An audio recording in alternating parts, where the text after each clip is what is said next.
Hey, it's Raf. I'm week 7 on T. Looking forward to my birthday on Sunday, and I got my dose of androgel bumped up from 2 pumps a day to 3 pumps a day, and still haven't really noticed a lot of changes. I do think my voice has gotten down, like gotten a little bit deeper, but that is about all that I feel like I've noticed for this week. So instead, I wanted to talk about doubts and how it's okay to have doubts about being trans. This is something that's kind of been in my mind for a while. It does stem from a few conversations I've had with a friend of mine where we were both feeling like we were second guessing ourselves and having doubts about like being trans, sometimes even wishing that there was like a blood test we could take and that would just tell us that we were trans. And while I do feel 100% sure now that I am trans, I have been thinking about like why I had so much doubt. There were several reasons I kind of narrowed it down to, and I'll kind of like get into that and break it down a little bit. And then I'm gonna go into why I think it's important to really take the time to work through those doubts. The first reason I think that you would be second guessing yourself about being trans is a fear of change. And I know we live in a society now where gender is being deconstructed, and it's definitely much easier to be gender nonconforming, to be trans, to be gay in this day and age than it was like 20 years ago.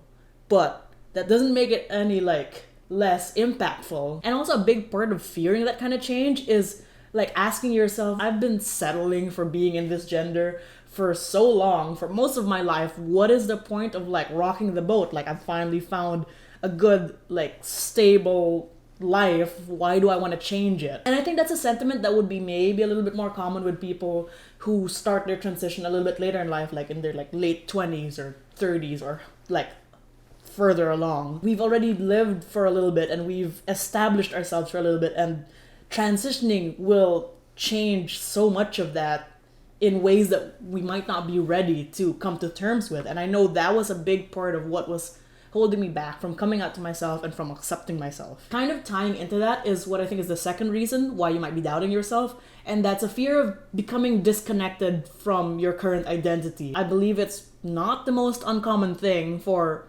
like trans men to identify as lesbians first, and that was definitely the case for myself.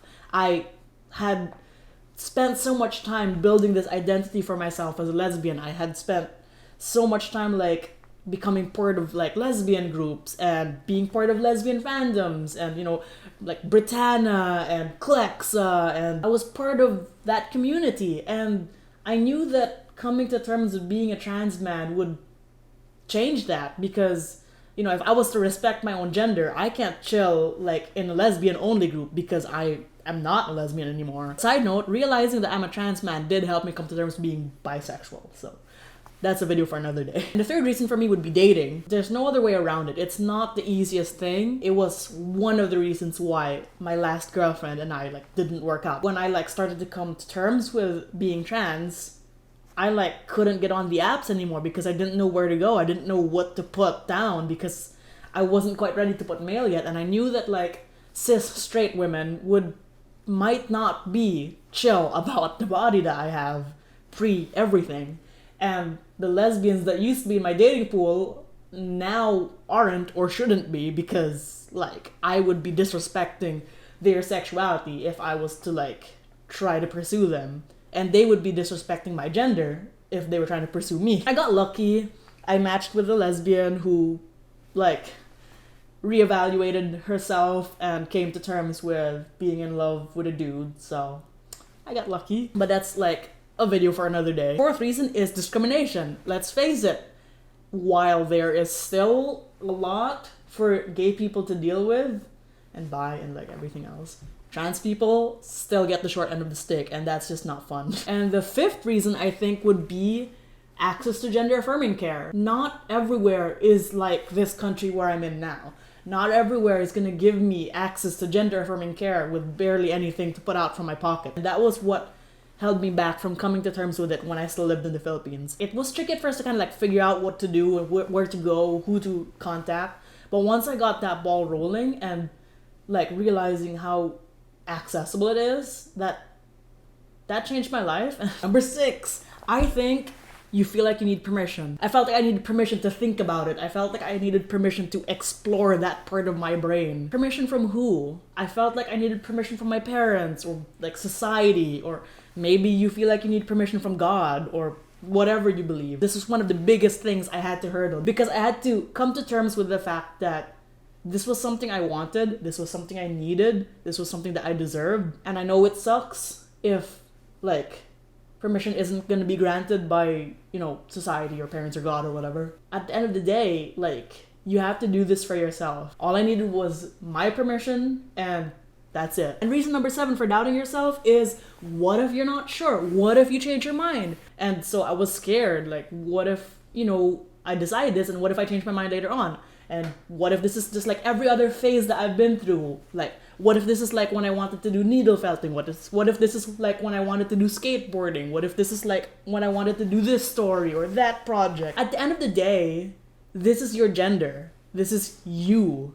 It's not your next project. It's not your latest hyperfixation. Figuring out that this was not a phase and this was me, and working through all the little breadcrumbs and signs that I had given myself but ignored all through my life. I think that was a big part of what got me through, like, hurdling that, like, point of anxiety. Reason number 8, you don't feel dysphoria. Growing up, I never really did feel, like, super comfortable with being female. I always felt more tomboyish than anything else.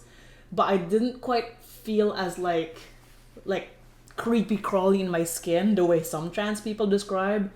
But once I started to accept that I was trans, once I started to work through these feelings and come to terms with it and accept myself, the dysphoria kicked in. Because I am realizing, oh, I don't have to settle for this voice. Oh, I don't have to settle for this body. Once I realized that changing that was an option, and an achievable option at that, that's when I was like super aware of it. That was when I started to feel the creepy crawly, I don't like this feeling. Just because you don't have dysphoria at that point doesn't mean you won't have it later on. But also, you know, your gender identity is your gender identity. And so whether or not you have like this and that bullet point, like, that doesn't matter. What matters is you and what you think and what feels right to you. Reason number 9, what if your obsession with bodies that aren't yours is just attraction? And I get it. I do feel like for a good chunk of time, I was very obsessed with male torsos and like kind of wanted to try identifying as bi, but also didn't feel comfortable with that because I wanted to be butch. You can be obsessed with a certain body and feel like maybe that's just attraction, and it could be attraction, but it also could be attraction and envy, or it could have been envy all along. And you know that lesbian meme where it's like, I don't know if I want to be her or on her?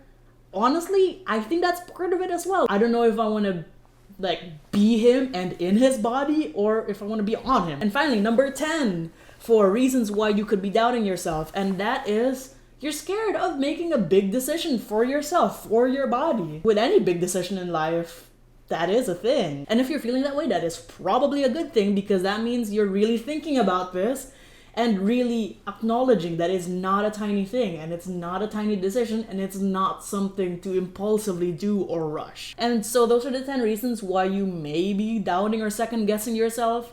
And like, personally, that's why I think I was second guessing and doubting myself. It may not be something that applies extremely like all the way to you, but I figured it was worth sharing. There are ways to work through like those things and those thoughts, and I could probably talk about that in another video, like the things I did to work through them. And there's just so much value in really taking the time to work through those. If you come out of working through those doubts and realizing you're cis after all, that's fine. That's completely valid. And if anything, I'm assuming you will like gain a deeper understanding of your gender and your identity. If you work through these doubts and find out in the end that you are trans, like, yeah, it's gonna be scary. Yeah, you're gonna deal with like all of those things that you were worrying about. It's not gonna be easy. Like, there's gonna be a lot to go through to access gender-affirming care. If you want gender-affirming care, there's a lot to deal with coming out to people. Even if working through these doubts, the price I paid was like acquiring dysphoria and dealing with like weird questions and dealing with like some people that aren't super chill about it. If that's the price to pay and the reward is gender euphoria. The reward is becoming comfortable in my body. The reward is realizing that I can change my body to fit what I wanted. Realizing that I am who I am and that's fine. Realizing that I can be this person. Realizing that I can make my own destiny. Realizing all of that. There's no words for how good that feels, how empowering that feels. And I honestly think that that is worth the price that I'm paying for the like side stuff that I'm dealing with now. I worked through so many things to get to where I am now. I am in a good place and I am so happy to be here. If you're watching this video and you're like questioning your gender and trying to figure stuff out, it is so worth it to take the time to think about it. I was in denial for so long. I was repressing it for so long. And now I feel so much freer and so much more myself, and nothing in the world can compare to that. Yeah, I still don't really know how to end videos, so I did post new art on my Instagram. You can check that out. And I came out like everywhere now, and I'm out everywhere now, so that's great. Yeah. See you next week. Bye!